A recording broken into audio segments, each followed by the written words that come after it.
নমস্কার বন্ধুরা, আজকে হাজির হয়েছি পোলাও রেসিপি নিয়ে। গোবিন্দভোগ চাল দিয়ে কিভাবে ঝুরঝুরে পোলাও বানাবেন সেই রকম সব রকমের টিপস সহ আজকের এই ভিডিওটি আমি নিয়ে এসেছি। দেখতেই পাচ্ছেন পোলাওটি একদম ঝুরঝুরে হয়েছে। প্রথমে গোবিন্দভোগ চাল ভালো করে ধুয়ে এরকম একটা ঝাঁঝরিতে জল ঝরিয়ে নিতে হবে। এই প্রসেসটা কিন্তু খুবই ইম্পর্টেন্ট। চাল একদম জল ঝরিয়ে ঝুরঝুরে না করে নিলে কিন্তু পোলাওটাও ঘেটে যাবে। দেখতেই পাচ্ছেন চালটা পুরো একদম শুকিয়ে গেছে, একদম না ধোয়া চালের মতনই দেখাচ্ছে। এবার যেই কড়াইতে রান্না করব সেই কড়াইতে আমি শুকনো এই চালটা নিয়ে নিচ্ছি। এবার এই চালটা একটু ম্যারিনেট করতে হবে, তার জন্য দিয়ে দিচ্ছি ঘি। চালটায় ঘি দেওয়ার পর এবার এখানে আমি দেব আদা বাটা। আদা বাটা না থাকলে আপনারা গ্রেট করেও দিতে পারেন, কিন্তু আমি এখানে আদা বাটাই ইউজ করছি।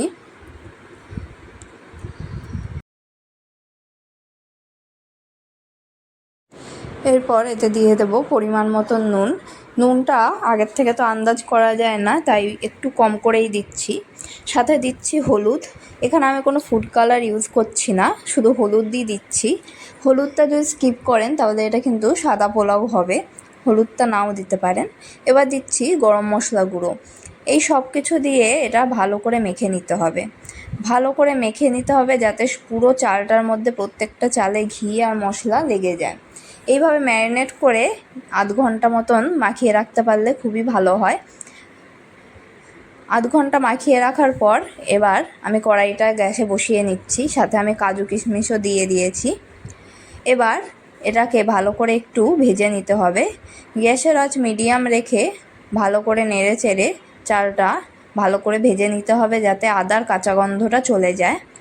চালগুলো দেখবেন ট্রান্সপারেন্ট হয়ে আসছে, তখনই বুঝবেন চালটা ভাজা হয়ে গেছে। চালটা ভাজতে ভাজতে আরেকদিকে জল ফুটিয়ে নিতে হবে। পোলাওতে কিন্তু ফুটন্ত জল একদম ইউজ করতে হবে, ঠান্ডা জল ইউজ করলে কিন্তু পোলাওটা ঝুরঝুরে হবে না। আর জলের পরিমাণটা হবে আপনি যতটা পরিমাণ চাল নিচ্ছেন তার ডবল পরিমাণ জল। ডবলের থেকে একটুও জল বেশি দেওয়া যাবে না। প্রয়োজনে একটুখানি জল আপনারা কম দিতে পারেন, কিন্তু একদম বেশি জল দেবেন না, তাহলে কিন্তু পোলাওটা ঘেটে যাবে, ঝুরঝুরে হবে না। পোলাওটা আমার ভালো করে ভাজা হয়ে গেছে, ট্রান্সপারেন্ট হয়ে এসছে প্রায় পোলাওটা। চালটা দেখতেই পাচ্ছেন অনেকটাই সাদা সাদা ভাব চলে এসছে চালটায়। এবার এর মধ্যে আমি ফুটিয়ে রাখা গরম জল দিয়ে দেব। জল গরম দেওয়ার সময় গ্যাসটা কমিয়ে নেবেন অবশ্যই।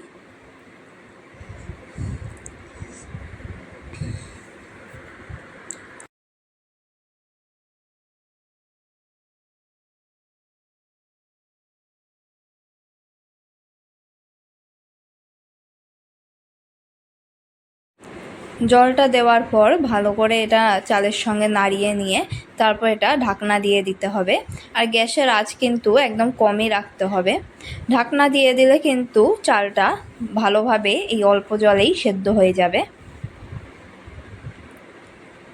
ঢাকনা দেওয়ার সময় কিন্তু খেয়াল রাখতে হবে যে খুব বেশিক্ষণ যেন ঢাকনাটা দেওয়া না থাকে। 5 মিনিট মতন ঢাকনা দিয়ে এইভাবে রান্না করে তারপর ঢাকনা খুলে নেবেন। দেখতেই পাচ্ছেন এটা প্রায় 70% পর্যন্ত সেদ্ধ হয়ে গেছে। চালটা এখনও আরও সেদ্ধ হওয়া বাকি, আর জলটাও রয়েছে এতে। এই পর্যায়ে এতে দিয়ে নিতে হবে চিনি। চিনিটা আমি গোটাই দিচ্ছি, আর এই চিনির থেকে কিন্তু আরও জল বেরোবে, ততক্ষণে চালটা কিন্তু সেদ্ধ হয়ে যাবে।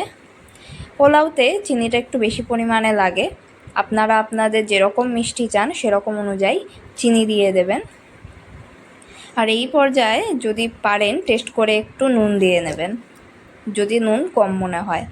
এবার চিনিটা ভালো করে নাড়িয়ে চাড়িয়ে আমি আবার এটাকে ঢাকা দিয়ে দেব। এরপরে খুব বেশি সময়ের জন্য ঢাকনা দিতে হবে না, এটায় প্রায় 2-3 মিনিট ঢাকনা দিয়ে তারপর আবার খুলে নিতে হবে।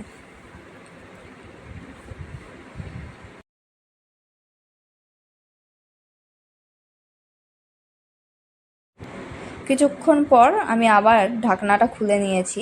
এবার কিন্তু দেখতেই পাচ্ছেন জলটা অনেকটাই শুকিয়ে গেছে। এই পর্যায়ে কিন্তু খুব বেশি নাড়াচাড়া করা যাবে না, তাহলে চালগুলো ভেঙে যাবে। একটু আঠালো ভাব এই সময় মনে হবে, এবার আমি এখন এই পর্যায়ে টেস্ট করে নিচ্ছি, যদি নুন লাগে চিনি লাগে এই পর্যায়ে দিয়ে নিতে পারেন। আমি একটুখানি অল্প নুন দিলাম, আমার নুনটা কম মনে হচ্ছিল। সাথে আমি একটু চিনিও দিয়েছি 2 চামচ মতন। এই পর্যায়ে আরেকটু গরম মশলা গুঁড়ো দিয়ে নেবেন, দিয়ে এটাকে অল্প করে ওপর নিচ করে এরকম হালকা করে নেড়ে চেড়ে নেবেন। এই সময় খুব চ্যাটচ্যাটে থাকে চালটা, তাই খুব বেশিভাবে নাড়াচাড়া করা যায় না। হালকা করে এটা মিশিয়ে নিয়ে তারপর আবার আমি এটাকে রেখে দেব। এই পর্যায়ে আরেকটুখানি অল্প ঘি ছড়িয়ে নেবেন এটার মধ্যে। এরপরে 2 মিনিট পরে আবার আমি ঢাকনাটা খুলে দেখছি। দেখুন এবার কিন্তু জলটা পুরোপুরি অনেকটাই টেনে নিয়েছে, আর যে অল্প লাস্টে চিনি দিয়েছিলাম সেটাও গলে গেছে। এখন এই পোলাও কিন্তু গরম অবস্থায় খুবই চ্যাটচ্যাটে থাকে, তো পোলাও কিন্তু এরকম সাথে সাথে গরম অবস্থাতে পরিবেশন করতে যাবেন না। এই পর্যায়ে চালটাকে একটুখানি শক্ত শক্ত মনে হতে পারে, কিন্তু পোলাওটা এই পর্যায়ে বন্ধ করে ঢাকনা দিয়ে যদি ঢেকে রাখেন, বাকি চালটা যেটা মনে হচ্ছে শক্ত ভাবটা সেটা চলে যায়, সেটা সেদ্ধ হয়ে যায়। এটা আর একটু ভালো করে আমি নাড়াচাড়া করে নিচ্ছি যাতে জলটা শুকিয়ে যায় চারিদিক দিয়ে।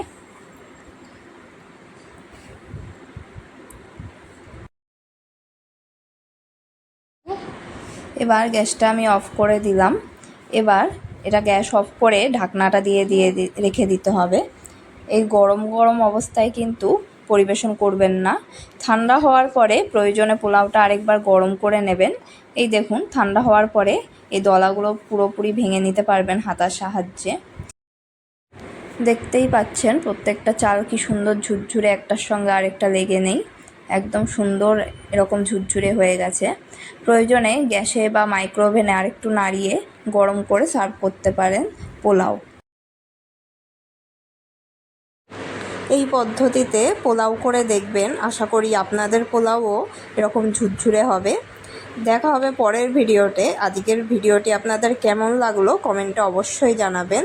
নিরামিষ দিনে এরকম পোলাও কিন্তু বানিয়ে জানাবেন আপনাদের পোলাও কেমন হয়েছে। এই পোলাও আমি পনিরের তরকারির সঙ্গে সার্ভ করেছিলাম। পনিরের তরকারির রেসিপিও আমার চ্যানেলে দেয়া আছে। দেখা হবে পরের ভিডিওতে।